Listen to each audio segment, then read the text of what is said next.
Matthew chapter 11 to 15 Bible reading with audio. AND Dating Bible 1905. Mateo Kabanata 11. At nang matapos ipagbilin ni Jesus ang kaniyang mga utos sa 12 alagad, siya'y umalis doon upang magturo at mangaral sa kanilang mga bayan. At nang marinig ni Juan sa bilangguan ang mga gawa ni Kristo, ay nagsugo siya ng 2 sa kaniyang mga alagad. 3. At sinabi sa kaniya, "Ikaw baga ang paririto? O hihintayin pa namin ang iba?" Part 2. At sumagot si Jesus at sinabi sa kanila, "Humayo kayo at inyong sabihin kay Juan ang inyong naririnig at nakikita. Ang mga bulag ay nakakakita, ang mga pilay ay nakalalakad, ang mga ketongin ay nalilinis, ang mga bingi ay nakaririnig, ang mga patay ay binubuhay, at ang mga dukha ay pinangangaralan ng mabuting balita." 6. At mapalad ang sino mang hindi matitisod sa akin. 7. At pag-alis nila, nagpasimulang magsalita si Jesus sa mga tao tungkol kay Juan. "Ano ang pinuntahan ninyo sa ilang upang makita? Isang tambo bang inuuga ng hangin? Ni. Ngunit ano ang pinuntahan ninyong makita? Isang taong may malalambot na damit? Narito, ang nangagdadamit ng malalambot ay nasa mga bahay ng hari. 9. Ngunit ano ang pinuntahan ninyong makita?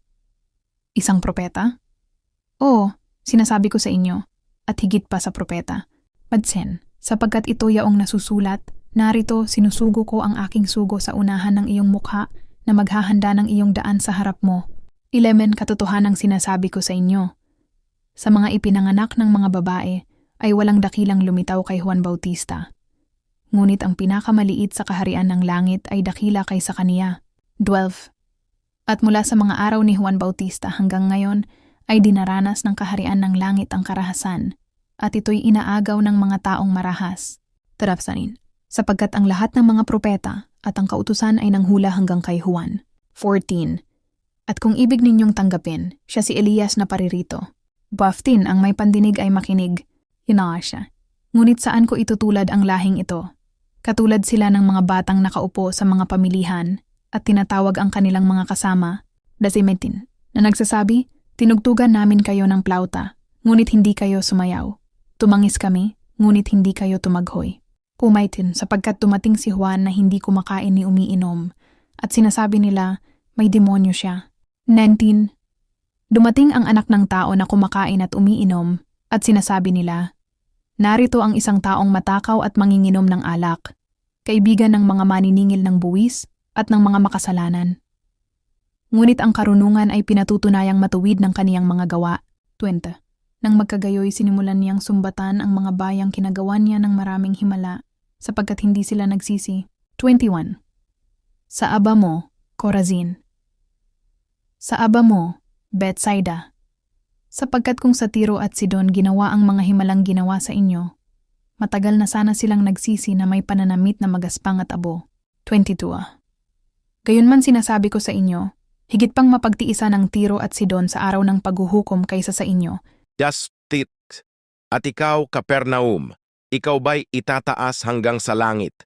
Ikaw ay ibababa hanggang sa Hades, sapagkat kung sa Sodoma ginawa ang mga himalang ginawa sa iyo, sana'y nanatili ito hanggang ngayon. 24. Ngunit sinasabi ko sa inyo, higit pang mapagtiisan ng lupain ng Sodoma sa araw ng paghuhukom kaysa sa iyo. 25. Nang panahong iyon ay nagsalita si Jesus at sinabi, "Pinasasalamatan kita, Ama, Panginoon ng langit at lupa, sapagkat inililihim mo ang mga bagay na ito sa marurunong at matatalino at ipinahayag mo sa mga sanggol." 26. Oo, Ama, sapagkat gayon ang naging kaluguran mo. 27. Ang lahat ng mga bagay ay ibinigay sa akin ng aking Ama, at walang nakakakilala sa anak kundi ang Ama, ni walang nakakakilala sa Ama kundi ang anak, at yaong ibiging pagpahayagan ng anak. 28. Magsiparito kayo sa akin, kayong lahat na nangapapagal at nabibigatang lubha, at kayo'y aking papagpapahingahin. 28. Pasanin ninyo ang aking pamatok at mag-aral kayo sa akin, sapagkat ako'y maamo at mapagpakumbabang puso, at makakasumpong kayo ng kapahingahan ng inyong mga kaluluwa. 30. Sapagkat ang aking pamatok ay madaling dalhin, at ang aking pasan ay magaan. Mateo Kabanata 12. 1. Nang panahong iyon ay naglalakad si Jesus sa araw ng Sabat sa mga triguhan. At ang kaniyang mga alagad ay nagutom at nagsimulang pumitas ng mga uhay at kumain. Naundur.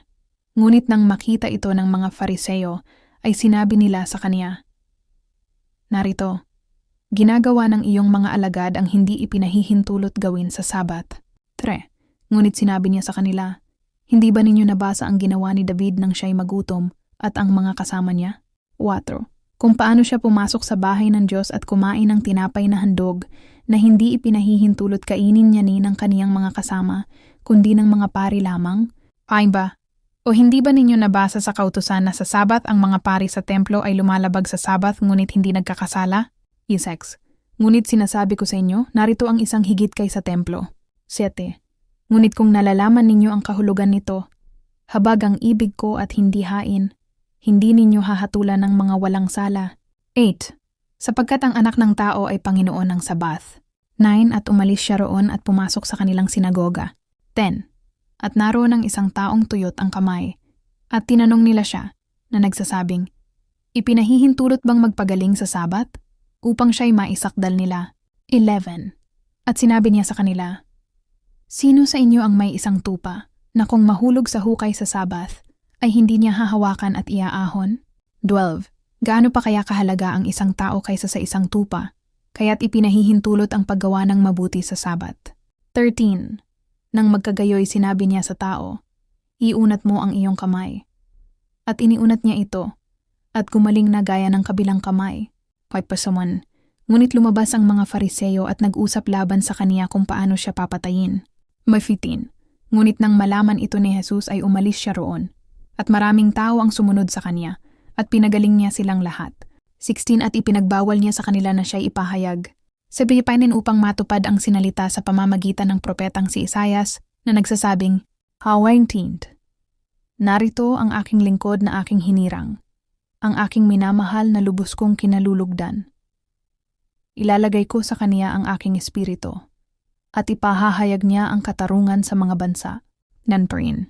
Hindi siya makikipagtalo o sisigaw man, ni maririnig ng sino man ang kaniyang tinig sa mga lansangan.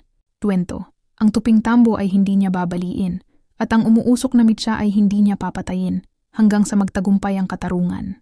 21. At sa kaniyang pangalan ay aasa ang mga bansa. 22. Nang magkagayoy dinala sa kaniya ang isang lalaking sinasapian ng demonyo, bulag at pipi. At siya'y pinagaling niya, kaya't ang pipi ay nakapagsalita at nakakita. 23. At ang lahat ng tao ay nangagtaka at nagsabi, "Hindi kaya ito ang anak ni David?" 24. Ngunit nang marinig ito ng mga Fariseo ay sinabi nila, "Ang taong ito ay nagpapalayas ng mga demonyo sa pamamagitan ni Beelzebul, na pinuno ng mga demonyo."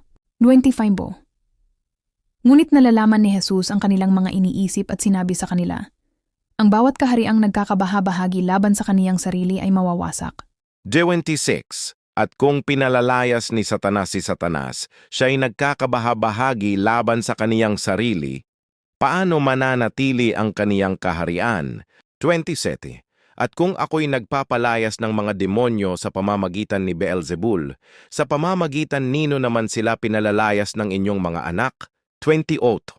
Ngunit kung sa pamamagitan ng Espiritu ng Diyos nagpapalayas ako ng mga demonyo, dumating na sa inyo ang kaharian ng Diyos. 29. O paano makapapasok ang sino man sa bahay ng isang malakas na tao upang samsamin ang kaniyang mga ari-arian kung hindi muna niya gapusin ang malakas? 30. Ang hindi sumasa akin ay laban sa akin, at ang hindi nagtitipon na kasama ko ay nagkakalat. 31. Kaya sinasabi ko sa inyo, ang lahat ng kasalanan at paglapastangan ay patatawarin sa mga tao. Ngunit ang paglapastangan laban sa Espiritu Santo ay hindi patatawarin. 32. At sino mang magsalita laban sa anak ng tao ay patatawarin. Ngunit ang magsalita laban sa Espiritu Santo ay hindi patatawarin, maging sa panahong ito o sa darating. 33. Ang puno ay makikilala sa kaniyang bunga, after serendikator. Mula sa kasaganaan ng puso ay nagsasalita ang bibig. At 35. Ang mabuting tao ay naglalabas ng mabuti mula sa mabuting kayamanan ng kaniyang puso. at ang masamang tao ay naglalabas ng masama mula sa masamang kayamanan. 36. Ngunit sinasabi ko sa inyo, sa araw ng paghuhukom ay magsusulit ang mga tao sa bawat salitang walang kabuluhan na kanilang sinabi. 37. Sapagkat sa iyong mga salita ikaw ay aariing ganap, at sa iyong mga salita ikaw ay hahatulan. At 38. Nang magkagayoy sinabi ng ilang eskriba at fariseyo, Guro, ibig naming makakita ng tanda mula sa iyo. 39. Ngunit sumagot siya, isang masama at mapangalunyang lahi ang naghahanap ng tanda. Ngunit walang tandang ibibigay sa kanila, kundi ang tanda ni Jonas na propeta. 40. Sapagkat kung paanong si Jonas ay nasa tiyan ng malaking isda sa loob ng 3 araw at 3 gabi, gayon din ang anak ng tao ay mapapasa ilalim ng lupa sa loob ng 3 araw at 3 gabi. 41. Ang mga taga-Nineve ay tatayo sa paghuhukom laban sa lahing ito, sapagkat sila'y nagsisi sa pangangaral ni Jonas. 42. Ang reyna ng timog ay tatayo sa paghuhukom laban sa lahing ito, sapagkat siya'y nagmula sa malayong lupain upang pakinggan ang karunungan ni Solomon. 43. Kapag ang karumaldumal na espiritu ay lumabas sa isang tao, gumagala ito sa mga lugar na walang tubig upang humanap ng kapahingahan ngunit hindi nakakakita. 44. At sinasabi nito, babalik ako sa aking bahay na aking pinanggalingan, at pagdating niya ay matatagpuan niyang walang laman, winalis at inayos.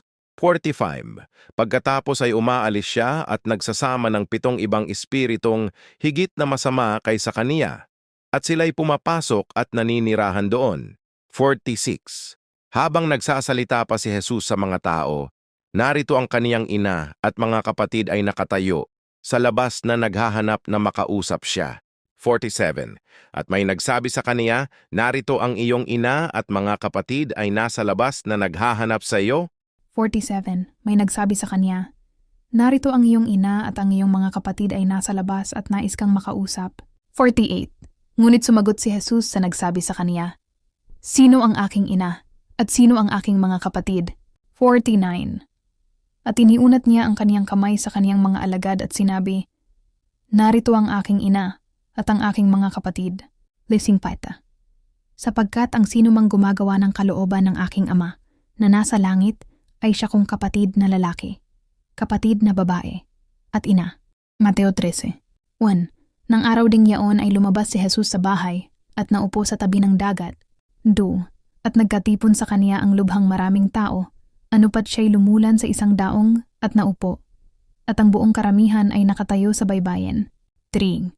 At sinalitaan niya sila ng maraming bagay sa mga talinghaga, na sinasabi, narito, ang manghahasik ay lumabas upang maghasik.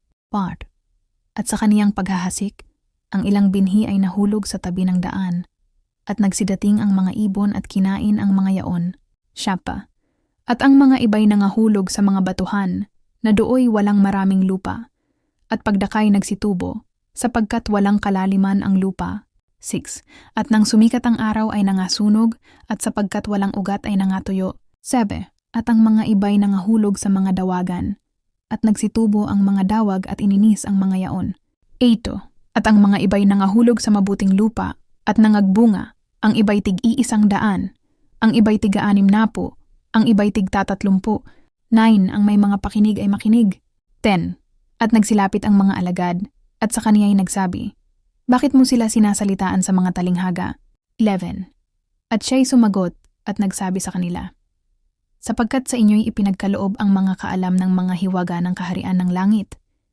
Datapwat sa kanila'y hindi ipinagkaloob. 12. Sapagkat ang sinumang mayroon ay bibigyan, at siya'y magkakaroon ng sagana. Datapuat ang sinumang wala, pati nang nasa kaniya ay aalisin sa kaniya. 13. Kaya't sila'y sinasalitaan ko sa mga talinghaga, sapagkat sa pagtingin ay hindi sila nangakakakita, at sa pakikinig ay hindi sila nangakakarinig, ni nangakakaunawa man. 14. At natutupad sa kanila ang hula ni Isayas na nagsasabi, sa pakikinig ay mangakakarinig kayo, at sa anumang paraan ay hindi mangakakaunawa, at sa pagtingin ay mangakakakita kayo, at sa anumang paraan ay hindi mangakakakita. 15. Sapagkat ang puso ng bayang ito'y tumaba, At ang kanilang mga tainga ay mahirap makarinig, at ang kanilang mga mata ay kanilang ipinikit. Baka sakaling sila'y mga kakita ng kanilang mga mata, at mga karinig ng kanilang mga tainga, at mga kaunawa ng kanilang puso, at mga gbalik loob, at sila'y aking pagalingin. Yan nanaysan, datapu at mapapalad ang inyong mga mata sapagkat nangakakakita, at ang inyong mga tainga sapagkat nangakakarinig. 15. Sapagkat katotohanang sinasabi ko sa inyo, na maraming propeta at matuwid na mga tao ang nangagnasang mga kakita ng mga bagay na inyong nangakikita, at hindi nila nangakita, at mga karinig ng mga bagay na inyong nangaririnig, at hindi nila nangarinig. Ayen, pakinggan nga ninyo ang talinghaga ng manghahasik, nentawan, pagka ang sinuman ay nakarinig ng salita ng kaharian, at hindi nakakaunawa, ay dumarating ang masama, at inaagaw ang inihasik sa kaniyang puso. Ito ang nahasik sa tabi ng daan, 20. At ang nahasik sa mga batuhan, ito ang nakaririnig ng salita, at pagdakay tinatanggap na may galak. 21. Gayon may wala siyang ugat sa kaniyang sarili, kundi tumatagal ng kaunting panahon. At pagka dumating ang kapighatian o pag-uusig dahil sa salita, pagdakay natitisod siya. 22. At ang nahasik sa mga dawagan, ito ang nakaririnig ng salita. At ang pagsusumakit sa sanglibutang ito, at ang daya ng mga kayamanan ay sumasakal sa salita at siya'y nagiging walang bunga. 23. At ang nahasik sa mabuting lupa, ito ang nakaririnig ng salita at nakakaunawa, na tunay na nagbubunga at nagdadala. Ang iba'y tig-100, ang iba'y tig-60, ang iba'y tig-30. 24. Isa pang talinghaga ang iniharap niya sa kanila na sinasabi, ang kaharian ng langit ay tulad sa isang taong naghasik ng mabuting binhi sa kaniyang bukid. 25. Datapuat samantalang nangatutulog ang mga tao, ay dumating ang kaniyang kaaway at naghasik naman ng mga pangsirang damo sa gitna ng trigo at umalis. 26. Datapuat ng sumibol ang usbong at magbunga, ay lumitaw din naman ang mga pangsirang damo. 27. At nagsilapit ang mga alipin ng puno ng sangbahayan at sinabi sa kaniya, Ginoo, hindi baga naghasik ka ng mabuting binhi sa iyong bukid? Saan nga nanggaling ang mga pangsirang damo? 28. At sinabi niya sa kanila, isang kaaway ang gumawa nito. At sinabi sa kaniya ng mga alipin, ibig mo baga na kami magsiparon at pagtipunin sila? 29. Datapuat sinabi niya, huwag! Baka sa pagtipon ninyo ng mga pangsirang damo ay mabunot pati ng trigo. 30. Pabayaan ninyong magsitubong magkasama ang dalawa hanggang sa pag-aani. 31. Isa pang talinghaga ang iniharap niya sa kanila, na sinasabi, ang kaharian ng langit ay tulad sa isang butil ng binhi ng mostasa na kinuha ng isang tao at inihasik sa kaniyang bukid. 32. Na siyang lalong maliit sa lahat ng mga binhi. Datapuat paglaki ay lalong malaki kaysa mga gulay at nagiging punong kahoy. 33. Isa pang talinghaga ang sinalita niya sa kanila. Ang kaharian ng langit ay tulad sa lebadura na kinuha ng isang babae at inihalo sa 3 takal na harina hanggang sa umalsa ang lahat. 34. Ang lahat ng mga bagay na ito ay sinalita ni Jesus sa mga karamihan sa mga talinghaga. At kung wala ang talinghaga, ay hindi siya nagsasalita sa kanila. 35.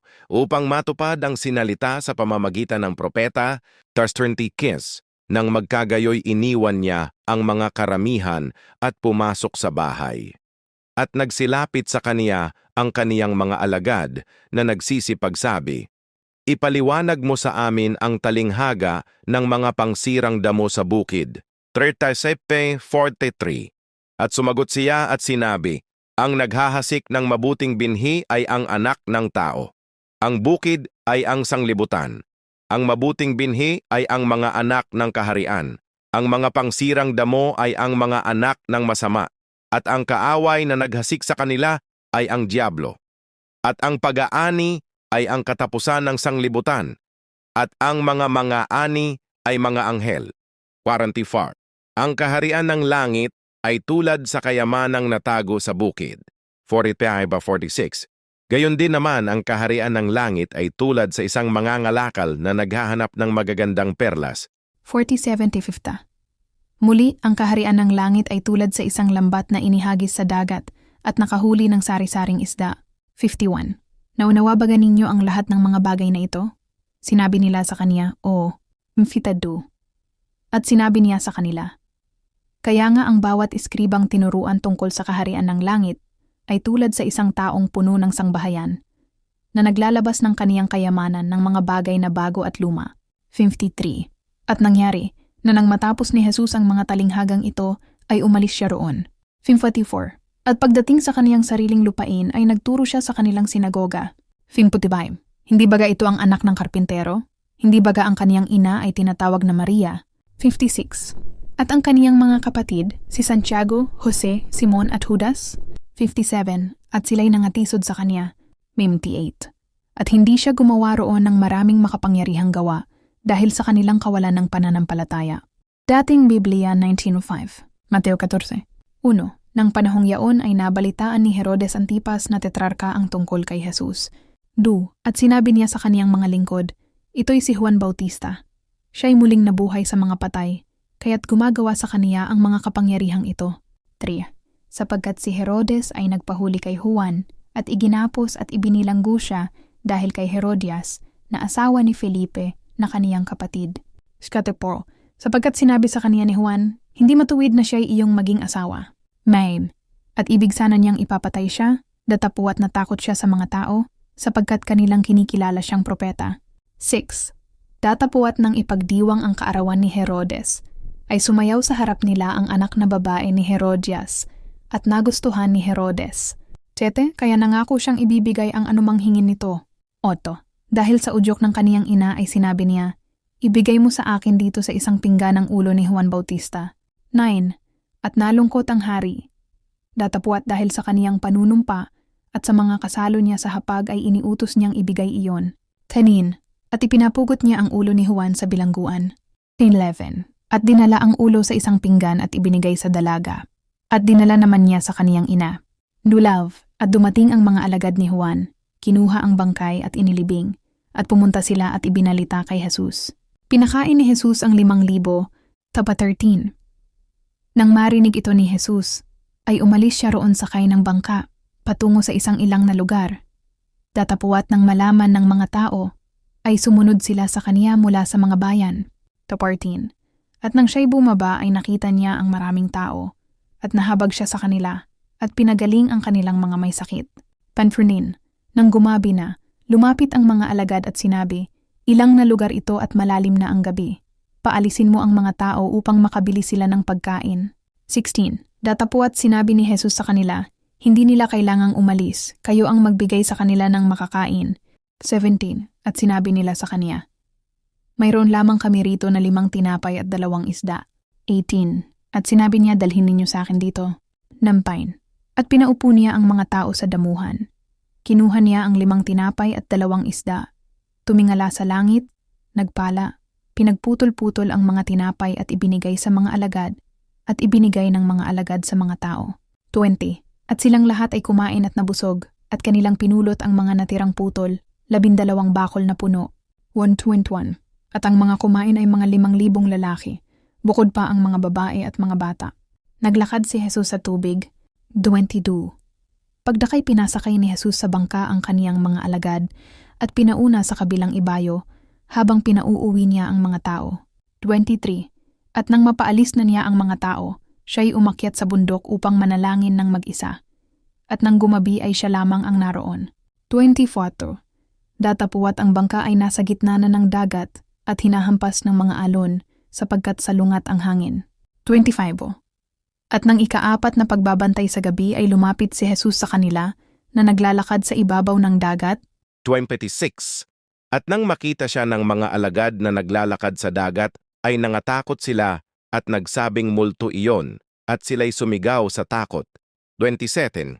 Datapuat agad silang sinalita ni Jesus, na nagsabi, lakasan ninyo ang inyong loob. Ako ito, huwag kayong matakot. 28. At sumagot si Pedro at sinabi, Panginoon, kung ikaw nga, utusan mo akong pumunta sa iyo sa ibabaw ng tubig. 29. At sinabi niya, halika.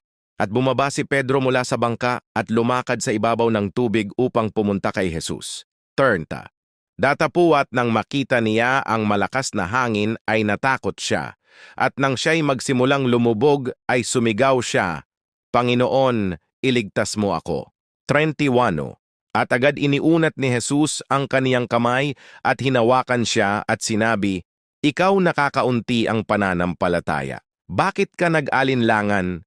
32. At nang sila'y makasakay sa bangka ay tumigil ang hangin. Ayat 33. At ang mga nasa bangka ay sumamba sa kaniya at nagsabi, Tunay na ikaw ang anak ng Diyos. Nagpagaling si Jesus ng maraming may sakit. 34. At nang sila'y makatawid ay dumating sila sa lupain ng Genesaret. 35. At nang makilala siya ng mga tao roon ay nagpadala sila ng balita sa buong lugar na iyon at dinala sa kaniya ang lahat ng may sakit. 36. At nakiusap sila na mahawakan man lamang ang laylayan ng kaniyang damit at ang lahat ng humawak ay gumaling.